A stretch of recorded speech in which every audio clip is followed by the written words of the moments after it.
Halo semuanya, balik lagi dengan saya. Hari ini, saya menemukan sebuah cerita yang sangat menarik. Sampai-sampai, saya nggak sabar buat ceritain langsung ke kalian. Kisah ini punya semuanya. Ada sedihnya, ada bahagianya, dan yang pasti, ada pelajaran berharga di dalamnya. Jadi, siapkan cemilan kalian, dan mari kita mulai pembahasannya. Sebelum kita masuk ke ceritanya, aku ajak kalian absen dulu dong. Yuk dukung channel ini dengan cara tekan tombol like dan subscribe sekarang juga. Terus ramaikan kolom komentar di bawah ya. Tulis nama, asal kota, dan ketik hadir. Aku pengen tahu nih, sahabat paling jauh dari kota mana aja? Sayur lodennya agak terlalu banyak garam ya, Hana? Tapi saya lupa. Selera orang desa memang biasanya lebih tajam untuk menutupi kualitas bahan yang ala kadarnya. Ucap Bu Ratna sambil meletakkan sendok peraknya dengan dentingan yang sengaja dikeraskan di atas piring porselen. Aku terdiam, hanya bisa menelan ludah yang terasa pahit. Ini adalah tahun ketiga pernikahanku dengan Rian, dan selama itu pula meja makan di rumah mewah ini terasa seperti medan perang tanpa senjata tajam. Di hadapanku, Rian hanya menunduk, asyik dengan ponselnya. Seolah tidak mendengar ibunya baru saja menghina latar belakang keluargaku yang hanya pedagang kelontong di pinggiran kota. Ma, Hana sudah berusaha masak dari pagi. Tadi Rian cicipi pas kok. Bela Rian pelan, namun nadanya tidak punya taring. Ia selalu begitu. Mencoba membela, namun segera mengkerut di bawah tatapan mata ibunya. Mama tahu dia berusaha. Mama hanya menyayangkan. Padahal kalau kamu dulu jadi dengan anak kolega mama yang lulusan London itu, setidaknya lidah mama tidak perlu menderita setiap hari karena masakan kelas warung. Balas Bu Ratna dengan senyum yang dipaksakan. Matanya menatapku dengan sorot yang selalu membuatku merasa seperti debu yang menempel di lantai marmernya yang mengkilap. Bu Ratna adalah wanita dari kasta sosial yang menganggap silsilah keluarga adalah segalanya. Baginya, aku adalah noda dalam silsilah keluarga darah biru mereka. Sejak awal, ia menentang pernikahan kami. Ia menginginkan menantu yang setara, seorang wanita yang ayahnya memiliki gedung perkantoran atau setidaknya memiliki nama belakang yang terpandang di kolom berita bisnis. Setelah makan malam, saat aku hendak mengambil air minum ke dapur, aku melihat Bu Ratna sedang berdiri di beranda belakang yang gelap. Ia sedang menelepon seseorang. Wajahnya yang biasanya kaku dan dingin tampak begitu ceria, hampir terlihat penuh kemenangan. Iya sayang, dia sedang di sini. Rian juga sepertinya sudah mulai jenuh. Ini waktu yang sangat tepat. Bisik Bu Ratna dengan nada yang sangat akrab, nada yang tidak pernah ia gunakan padaku. Nanti Mama kirimkan jadwal gym Rian ke kamu ya. Kamu datang saja besok subuh, pura-pura tidak sengaja bertemu di lobi. Buat dia terkesan lagi seperti dulu. Aku terpaku di balik tirai tipis. Tanganku meremas pinggiran dasterku. Siapa sayang yang dimaksud? Dan mengapa dia memberikan jadwal pribadi suamiku kepada orang asing? Tenang saja Sheila, Mama akan pastikan kursi menantu itu segala kosong. Mama sudah muak melihat wajah orang kampung itu lama-lama di rumah ini. Dia tidak pantas memakai perhiasan keluarga kita. Lanjutnya sambil terkekeh pelan. Darahku terasa mendidih hingga ke telinga. Sheila, nama itu bagai belati yang menusuk ingatanku. Dia adalah mantan kekasih Rian saat kuliah. Wanita idaman yang selalu dipuja-puji Bu Ratna karena ayahnya adalah pemilik jaringan bank swasta. Malam itu, Rian masuk ke kamar dengan terburu-buru. Ia langsung membuka lemari dan menyiapkan baju olahraganya.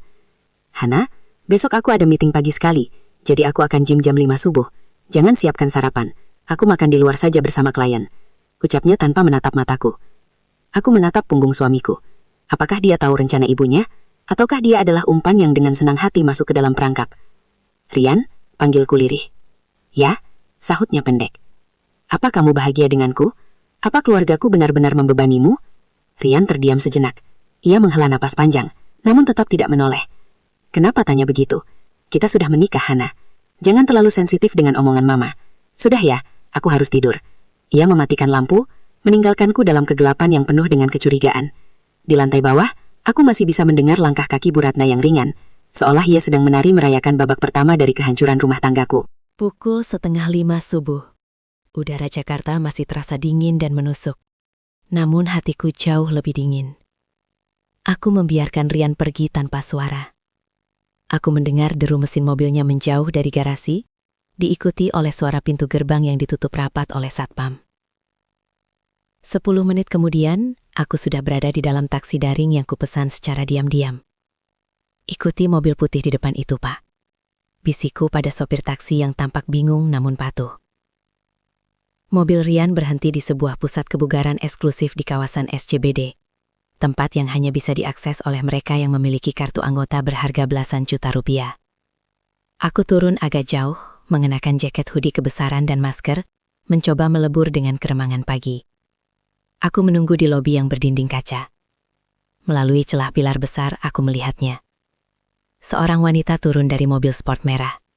Ia mengenakan pakaian olahraga bermerek yang sangat ketat, memamerkan lekuk tubuh yang terawat sempurna. Rambutnya yang panjang diikat ekor kuda, dan wajahnya dipoles riasan tipis yang terlihat sangat mahal. Itulah Sheila, wanita yang disebut sayang oleh ibu mertuaku semalam. Sheila tidak langsung masuk. Ia berdiri di dekat pintu masuk lobi, matanya sibuk memeriksa layar ponsel. Tak lama kemudian, Rian keluar dari area parkir. Begitu mereka berdekatan, Sheila melakukan gerakan yang sangat natural. Ia berpura-pura menjatuhkan botol minumnya tepat di depan kaki Rian. "Oh, maaf," Sheila berseru kecil. Rian membungkuk, mengambilkan botol itu. Saat ia mendongak dan melihat siapa wanita di depannya, tubuhnya membeku. "Sheila? Rian? Ya ampun, ini benar-benar kamu." Sheila menutup mulutnya dengan tangan, menunjukkan ekspresi kaget yang sangat terlatih. "Sudah berapa tahun ya, kamu masih gym di sini?" Aku memperhatikan dari kejauhan. Senyum Rian mereka, sebuah senyum yang sudah lama tidak kulihat di rumah. Mereka berbincang dengan akrab, sesekali Sheila menyentuh lengan Rian dengan lembut saat tertawa. Rian sama sekali tidak terlihat keberatan. Ia justru tampak menikmati perhatian itu. Setelah hampir 15 menit berbincang, mereka masuk ke area dalam bersama-sama. Aku terduduk lemas di kursi lobi. Pura-pura tidak sengaja. Tidak. Ini adalah koreografi yang sempurna yang dirancang oleh Bu Ratna. Aku pulang dengan perasaan hancur, namun aku mencoba tetap tenang. Saat aku sampai di rumah, Bu Ratna sudah duduk di ruang makan dengan secangkir teh di tangannya. Ia menatapku dari bawah ke atas, seolah bisa mencium aroma kecemburuan di tubuhku. "Baru pulang, Hana? Dari mana pagi-pagi begini dengan baju seperti itu? Jangan bilang kamu mulai melakukan hal-hal aneh karena stres di rumah ini." Sindir Bu Ratna dengan nada meremehkan.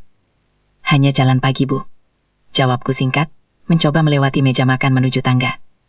"Oh ya sudah. Ngomong-ngomong, nanti sore akan ada tamu penting. Anak kolega bisnis lama almarhum Bapak. Namanya Sheila.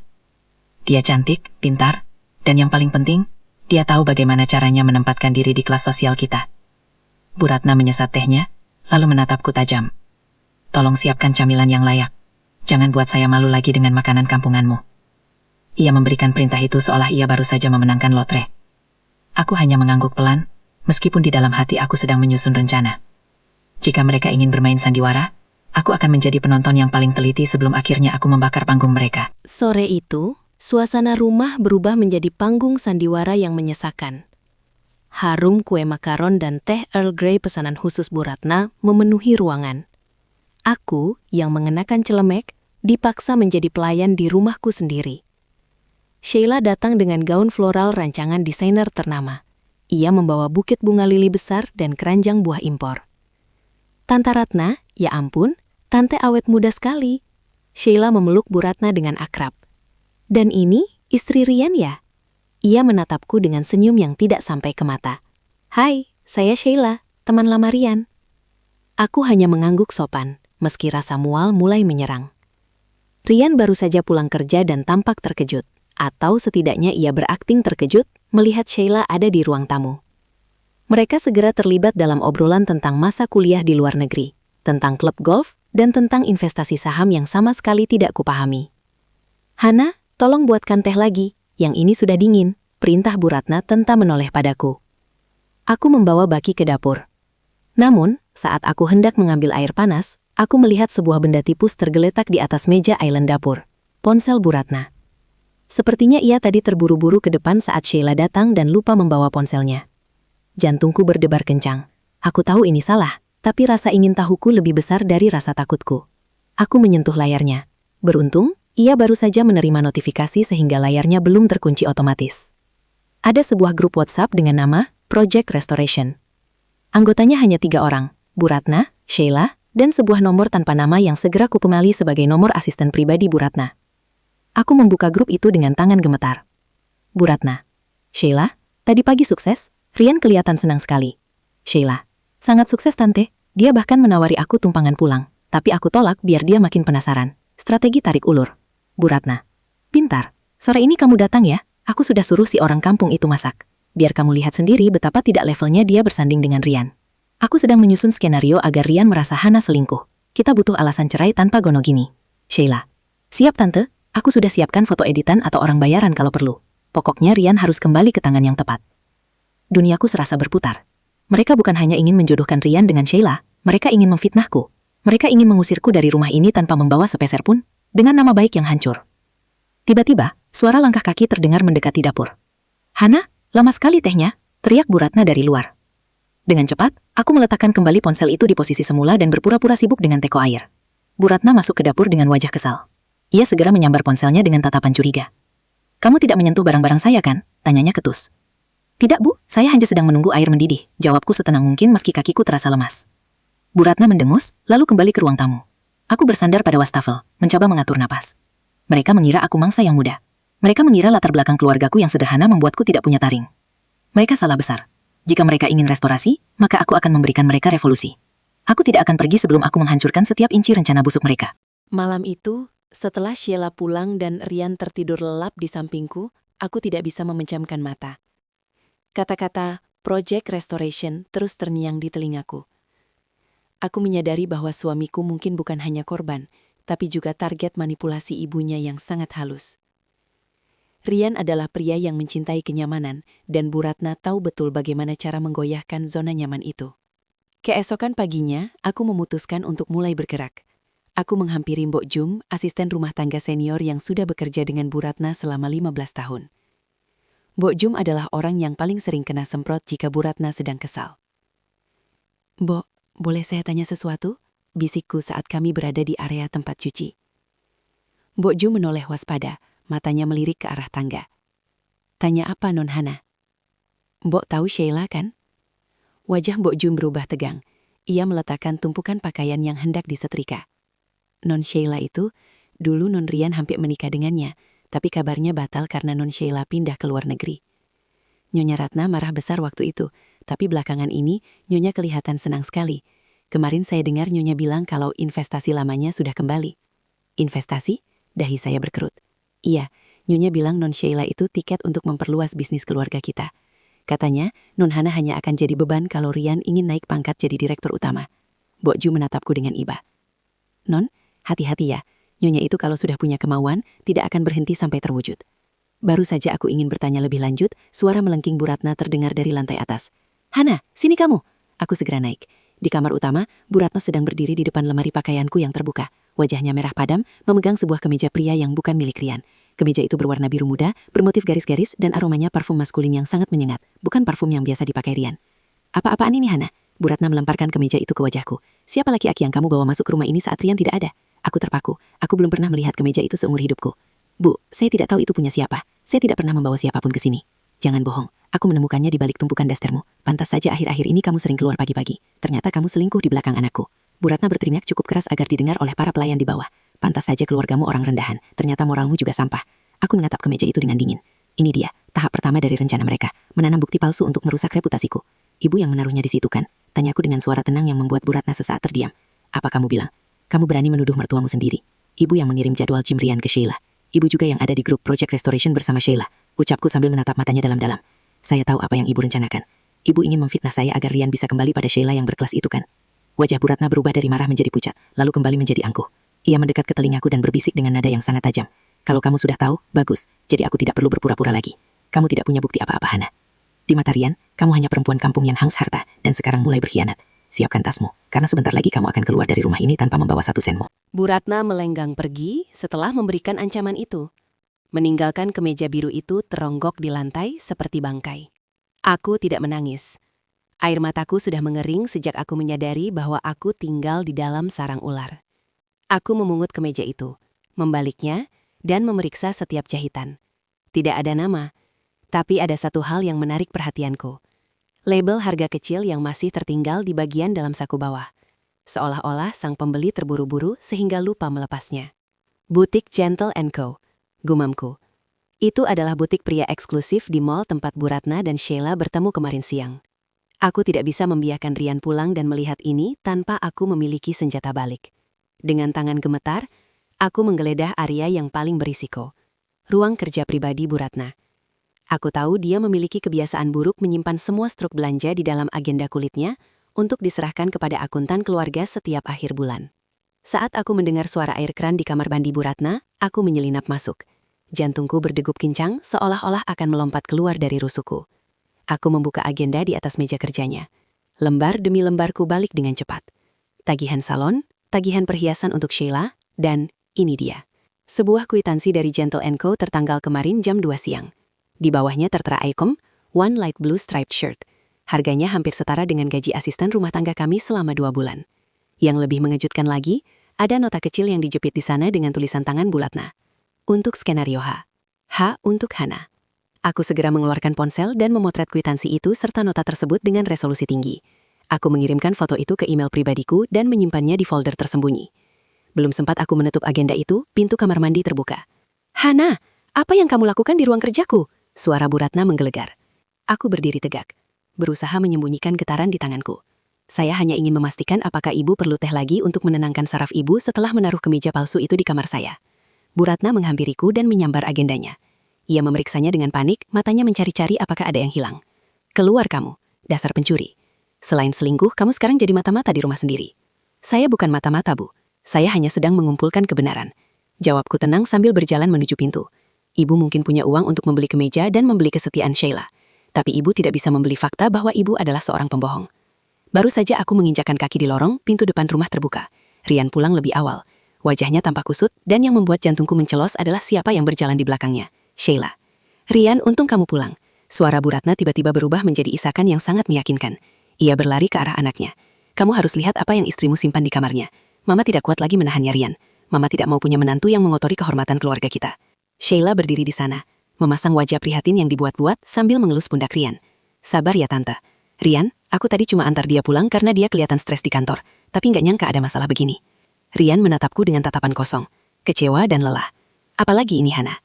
Lihat ini Rian, lihat. Bu Ratna melemparkan kemeja biru itu ke dada Rian. Mama menemukannya di bawah tumpukan daster istrimu. Parfum laki-laki ini masih menyengat Rian. Selama kamu bekerja keras, istrimu membawa laki-laki lain ke dalam rumah yang aku bangun dengan keringat dan air mata. Rian memegang kemeja itu. Ia mencium aromanya dan raut wajahnya berubah menjadi sangat gelap. Ia menatapku, matanya memerah. Hana, jelaskan padaku, siapa pemilik baju ini? Aku tidak pernah punya baju bermerek ini. Aku baru saja hendak membuka mulut untuk menunjukkan foto kwitansi di ponselku, namun Sheila dengan gesit memotong. Ia melangkah maju, menyentuh lengan Rian dengan lembut. Rian, tolong tenang dulu, jangan pakai emosi, ucap Sheila dengan nada suara yang sangat manis, namun matanya melirikku dengan penuh kemenangan. Mungkin Hana hanya hilaf. Hidup di lingkungan seperti ini pasti berat untuknya. Dia butuh pelarian yang setara dengan asalnya. Hilaf kamu bilang. Bu Ratna tiba-tiba memegang dadanya. Napasnya tersengal sudal, wajahnya yang tadi pucat kini sengaja dibuat terlihat seperti sedang meregang nyawa. Aduh, dadaku. Rian, jantung Mama. Mama kenapa? Rian panik. Ia segera menangkap tubuh ibunya yang hampir merosot ke lantai. Rian, janji sama Mama. Bu Ratna terbatuk, suaranya melemah drastis. Jangan biarkan keluarga kita hancur karena perempuan ini. Mama tidak mau mati dalam keadaan melihatmu dikhianati. Menikahlah dengan orang yang jelas asal-usulnya, seperti Sheila. Itu permintaan terakhir Mama. Mah, jangan bicara begitu. Kita ke dokter sekarang. Rian berteriak kencang, suaranya bergetar hebat. Aku berdiri mematung. Aku melihat bagaimana Sheila membantu Rian memapah Bu Ratna menuju mobil. Sebelum masuk ke mobil, Sheila menoleh ke arahku. Tidak ada lagi wajah prihatin. Ia menyeringai tipis, sebuah isyarat yang mengatakan, aku menang. Mereka pergi meninggalkan aku sendirian di ruang tamu yang luas dan dingin itu. Aku tahu, Bu Ratna sedang berbohong. Baru 1 jam yang lalu dia berteriak-teriak padaku di ruang kerja dengan tenaga yang begitu kuat. Tidak mungkin serangan jantung datang secepat dan setepat itu kecuali jika itu sudah dikoreografi. Aku masuk ke dapur, tanganku gemetar karena marah. Di atas meja, kemeja biru itu masih tergeletak. Aku mengambilnya, lalu aku menyadari sesuatu yang dilewatkan oleh mereka semua. Di kerah bagian dalam, ada noda kecil berwarna coklat keputihan, bekas bedak tabur yang sangat mirip dengan merek yang digunakan Bu Ratna untuk menutupi kerutan di lehernya. Dia bahkan tidak sempat membersihkan jejaknya saat mencoba ke meja ini, bisikku pada diriku sendiri. Aku tidak menyusul ke rumah sakit. Aku tahu itu hanya akan menjadi panggung bagi mereka untuk mengeroyokku. Sebaliknya, aku naik ke kamar Bu Ratna. Aku butuh lebih dari sekedar foto kwitansi. Aku butuh rekaman suara. Aku teringat Mok Jung pernah bilang bahwa Bu Ratna memasang baby monitor di kamarnya untuk memanggil asisten rumah tangga jika ia butuh sesuatu di malam hari. Alat itu terhubung langsung dengan tablet yang ada di kamar asisten. Aku berlari ke belakang, mencari Bok Jung. Bok, tolong saya. Saya tahu ibu hanya pura-pura. Bolehkah saya meminjam tablet monitor itu sebentar? Bok Jung ragu, tapi ia melihat air mataku yang mulai jatuh. Nyonya memang keterlaluan, Non. Silahkan, tapi jangan sampai ketahuan. Aku menyalahkan tablet itu, karena mereka mengira rumah sedang kosong, hanya ada pelayan, mereka mungkin tidak sadar alat itu masih menyala. Benar saja, dari speaker tablet, aku mendengar suara pintu kamar rumah sakit tertutup, diikuti suara tawarnya yang sangat kukenal. Tante hebat banget aktingnya, Rian sampai nangis-nangis di depan dokter tadi. Itu suara Sheila. Suara tawa dari speaker tablet itu terdengar begitu jernih, kontras dengan gemuruh petir yang mulai menyambar di luar rumah. Aku menekan tombol rekam pada ponselku, mendekatkannya ke speaker tablet milik Bok Jung. Ini adalah kartu as yang kubutuhkan. Ah, Sheila, kamu juga tadi aktingnya bagus sekali. Suara Bu Ratna terdengar bugar. Sama sekali tidak ada sisa-sisa sesak napas yang tadi ia pamerkan. Rian itu anak yang berbakti. Dia tidak akan tahan melihat ibunya sekarat. Dia pasti akan menceraikan perempuan kampung itu besok pagi. Tapi Tante, bagaimana kalau dia menolak tanda tangan? Dia pasti minta gonogini yang banyak, sahut Sheila. Dia tidak akan berani. Kemeja biru itu sudah cukup jadi bukti perzinahan. Di hukum agama maupun negara, istri yang selingkuh tidak berhak atas harta suaminya. Aku sudah menyuruh pengacaraku menyiapkan surat pernyataan bahwa dia melepaskan semua aset sebagai ganti aku tidak melaporkannya ke polisi atas tuduhan perzinahan. Dia itu bodoh, Sheila. Dia pasti ketakutan. Bu Ratna terkekeh. Aku memejamkan mata, membiarkan rekaman itu terus berjalan. Hatiku yang tadinya hancur kini berubah menjadi dingin seperti es. Mereka tidak hanya ingin mengusirku, mereka ingin menghancurkan masa depanku agar aku keluar dari sini dengan tangan hampa dan nama yang kotor. Tante memang jenius, puji Sheila. Oh ya Tante, soal dana yang kita bicarakan tadi, bisakah ditransfer malam ini? Aku butuh untuk membayar orang yang menyediakan kemeja itu dan menyewa mobil saksi. Tenang saja, segera setelah Rian menandatangani surat cerainya, uang itu masuk ke rekeningmu. Anggap saja itu Tante jadi mas kawinmu nanti, balas Bu Ratna. Aku mematikan rekaman setelah mendapatkan durasi yang cukup. Aku menatap Bok Jung yang berdiri di sampingku dengan wajah pucat pasi. Non Hana, Nyonya benar-benar jahat, bisik Bok Jung gemetar. Terima kasih Mbok, ini sudah lebih dari cukup, jawab sambil mengembalikan tablet itu. Bok, kalau Rian pulang nanti, tolong jangan bilang kalau saya tahu mereka di rumah sakit mana. Biarkan mereka merasa menang malam ini. Aku kembali ke kamar utama. Aku mulai mengemasi barang-barangku, bukan untuk menyerah, tapi untuk mengamankan barang berharga yang memang milikku sejak sebelum menikah. Saat sedang membereskan laci meja kerja Rian, aku menemukan sebuah amplop coklat besar yang tersembunyi di balik tumpukan dokumen pajak. Aku membukanya. Isinya adalah laporan keuangan perusahaan keluarga mereka yang menunjukkan penurunan drastis dalam 6 bulan terakhir. Ada banyak catatan hutang bank yang jatuh tempo. Aku tertegun. Sekarang aku mengerti mengapa Bu Ratna begitu terobsesi dengan Sheila. Dia tidak hanya tidak suka dengan latar belakang keluargaku, dia butuh suntikan dana dari keluarga Sheila untuk menyelamatkan bisnisnya yang sedang diambang kebangkrutan. Sheila adalah investasi yang ia harapkan bisa menambah lubang hutang mereka. Namun ada sesuatu yang aneh. Jika keluarga Sheila sekaya itu, mengapa Sheila meminta uang kepada Bu Ratna untuk membayar orang bayaran? Aku segera membuka laptop dan mulai mengetikkan nama ayah Sheila di mesin pencari. Sebagai anak pedagang kelontong yang ulat, aku punya insting untuk melacak kebenaran di balik angka-angka. Dan apa yang kutemukan di halaman ketiga hasil pencarian membuatku tersenyum sinis. Bank Mega Arta milik keluarga Sheila disita otoritas jasa keuangan terkait kasus pencucian uang. Berita itu tertanggal 2 bulan yang lalu. Ternyata, bukan hanya Bu Ratna yang sedang bersandiwara. Sheila juga sedang memainkan peran sebagai wanita kaya untuk mencari mangsa yang bisa melunasi hutang-hutang keluarganya. Dua pembohong sedang saling menipu satu sama lain, dan mereka memilihku sebagai tumbalnya. Malam semakin larut, namun jemariku masih menari lincah di atas keyboard. Aku merasa seperti detektif yang sedang menyusun kepingan puzzle yang berlumuran darah. Semakin dalam aku menggali tentang keluarga Sheila, semakin bau busuk itu tercium. Sheila bukan hanya bangkrut, dia adalah seorang parasit profesional. Aku menemukan sebuah forum diskusi tertutup para pengusaha properti yang menyebutkan bahwa keluarga Sheila sering melakukan modus perjodohan bisnis untuk mengeruk aset mertuanya sebelum akhirnya menghilang. Jadi ini alasanmu begitu agresif, Sheila. Bisikku sambil mencetak beberapa lembar bukti penyitaan aset dan clipping berita tentang kasus pencucian uang ayahnya. Kamu bukan menantu idaman. Kamu adalah rayap. Pukul 2 dini hari, suara mobil Rian terdengar memasuki garasi. Aku segera menutup laptop dan menyembunyikan berkas-berkas itu di bawah koper yang sudah kusiapkan. Aku duduk di tepi tempat tidur, menunggu badai itu datang. Rian masuk ke kamar dengan wajah yang tampak 10 tahun lebih tua. Ia tidak menatapku. Ia langsung meletakkan sebuah map biru di atas tempat tidur, tepat di samping tanganku. Mama sudah stabil, Tapi dokter bilang dia tidak boleh stres lagi. Suara Rian datar, nyaris tanpa emosi. Ini surat cerai dan pernyataan pelepasan aset. Aku ingin kita selesaikan secara baik-baik, Hana. Aku tidak akan melaporkanmu ke polisi soal kemeja itu, asal kamu pergi dari sini besok pagi. Aku menatap map itu, lalu menatap Rian. Kamu benar-benar percaya aku selingkuh, Rian? Setelah 3 tahun kita bersama, kamu lebih percaya pada selembar kemeja yang bahkan ukurannya bukan ukuranmu? Mama tidak mungkin berbohong soal serangan jantungnya, Hana. Dan Sheila, dia tidak punya alasan untuk menjebakmu. Dia punya segalanya. Buat apa dia repot-repot mengurus hidupmu? Rian membentak, suaranya pecah oleh kekelelahan. Itu dia masalahnya, Rian. Kamu pikir dia punya segalanya. Aku berdiri dan berjalan mendekatinya. Bagaimana kalau aku katakan bahwa Sheila dan ibumu sedang bermain drama untuk menutupi kebangkrutan kalian masing-masing? Rian mengerutkan kening. Apa maksudmu? Ibumu butuh uang dari keluarga Sheila untuk membayar hutang perusahaan yang jatuh tempo bulan depan. Dan Sheila, dia butuh kamu untuk membayar kurator yang sedang menyita rumah dan mobilnya. Kalian berdua sedang tertipu oleh wanita yang kalian anggap berkelas itu. Jangan mengada-ada. Kamu hanya mencoba memfitnah Sheila karena kamu cemburu. Rian menepis tanganku saat aku mencoba menunjukkan ponselku. Cukup, Hana. Tanda tangani itu. Atau kita selesaikan di pengadilan dengan bukti perzinahan yang akan membuat keluargamu malu seumur hidup. Baik, kataku sambil mengambil pulpen. Aku akan tanda tangan. Tapi bukan sekarang. Aku akan melakukannya besok malam.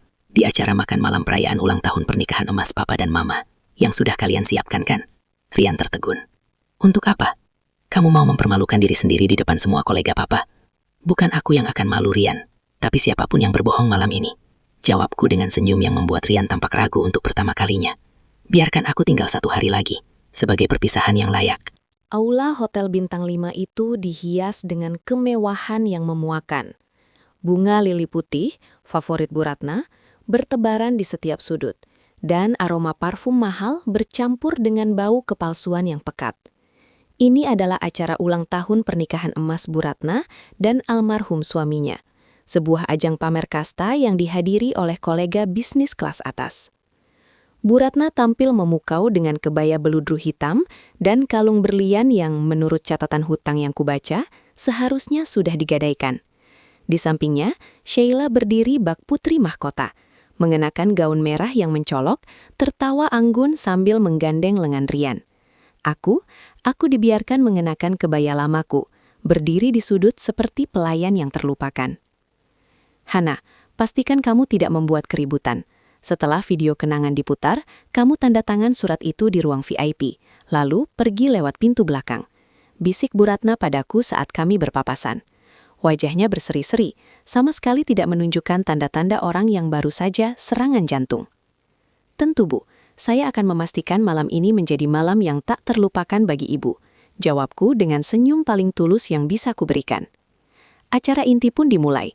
Rian berdiri di podium untuk memberikan sambutan. Malam ini, kita tidak hanya merayakan cinta abadi Papa dan Mama, tapi juga kekuatan keluarga kita dalam menghadapi cobaan. Ucap Rian, matanya sempat melirikku dengan rasa bersalah yang samar. Mari kita saksikan perjalanan kasih mereka. Lampu aula dipadamkan. Sebuah layar proyektor raksasa turun dari langit-langit. Semua tamu bertepuk tangan, siap menyaksikan kompilasi foto romantis masa lalu. Detik pertama, muncul foto Bu Ratna muda. Detik kelima, foto pernikahan mereka. Namun pada detik ke-10, layar itu berkedip. Gambar berubah menjadi hitam, dan sebuah audio mulai berputar dengan volume maksimal melalui sistem suara aula yang canggih. Rian itu anak yang berbakti. Dia tidak akan tahan melihat ibunya sekarat. Dia pasti akan menceraikan perempuan kampung itu besok pagi. Seluruh ruangan mendadak sunyi.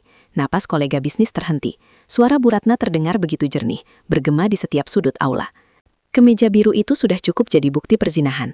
Aku sudah menyuruh pengacaraku menyiapkan surat pernyataan bahwa dia melepaskan semua aset. Wajah Bu Ratna berubah dari pucat menjadi abu-abu. Ia mencoba berdiri namun kakinya lemas. Matikan audionya, teriaknya histeris. Namun kejutan belum berakhir. Audio itu berhenti, digantikan oleh tampilan dokumen resmi dengan stempel merah bertuliskan, penyitaan aset Bank Mega Arta. Di sampingnya, muncul foto Sheila yang sedang berjabat tangan dengan seorang pria asing di sebuah mall dengan keterangan, kwitansi pembelian kemeja biru Gentle & Co. Atas nama Ratna Prayoga. Apa-apaan ini? Rian berteriak, menatap layar dengan mata terbelalak. Aku melangkah maju ke tengah aula, di bawah lampu sorot yang kini beralih padaku. Malam ini memang tentang cinta Rian, cinta ibu mertuaku pada harta, dan cinta Sheila pada penipuan. Kalian ingin membuangku karena aku orang kampung yang tidak punya modal? Setidaknya keluargaku tidak pernah memalsukan penyakit atau mencuci uang negara. Sheila mencoba melarikan diri, namun beberapa pria tegap yang ternyata adalah kurator dan pihak kepolisian yang sudah kuhubungi sebelumnya sudah menunggu di pintu keluar. Sheila Amanda, Anda kami amankan terkait tindak lanjut kasus pencucian uang keluarga Anda dan penipuan terencana, ucap salah satu petugas. Di tengah kekacauan itu, Bu Ratna jatuh terduduk di kursinya. Kali ini benar-benar sesak napas, tapi tidak ada satupun tamu yang mendekat untuk menolong. Mereka semua sibuk mengambil foto dan berbisik sinis. Rian menatapku, air mata mulai mengalir di pipinya. Rian, jangan sebut namaku Rian, kataku dingin sambil meletakkan map biru yang sudah kutandatangani di atas meja makannya. Surat cerainya sudah kutandatangani, tapi aku tidak melepaskan aset. Aku mengambil hak gonoginiku untuk melunasi semua hutang yang ibumu buat atas namaku secara ilegal. Kita selesai. Aula yang tadinya megah kini terasa seperti reruntuhan martabat keluarga Prayoga. Para tamu undangan membubarkan diri dengan bisik-bisik tajam yang lebih menyakitkan daripada tamparan. Rian berdiri mematung di tengah ruangan, memegang map biru itu dengan tangan gemetar, sementara ibunya meraung meratapi kalung berlian yang baru saja disita petugas sebagai barang bukti pelengkap kasus pencucian uang Sheila. "Hana, tunggu." Rian mengejarku hingga ke lobi hotel. Langkahnya gontai, wajahnya hancur oleh rasa malu dan penyesalan yang terlambat. "Aku minta maaf, aku bodoh, aku benar-benar tidak tahu kalau Mama dan Sheila." Aku berhenti dan berbalik, namun tidak ada lagi kemarahan di mataku.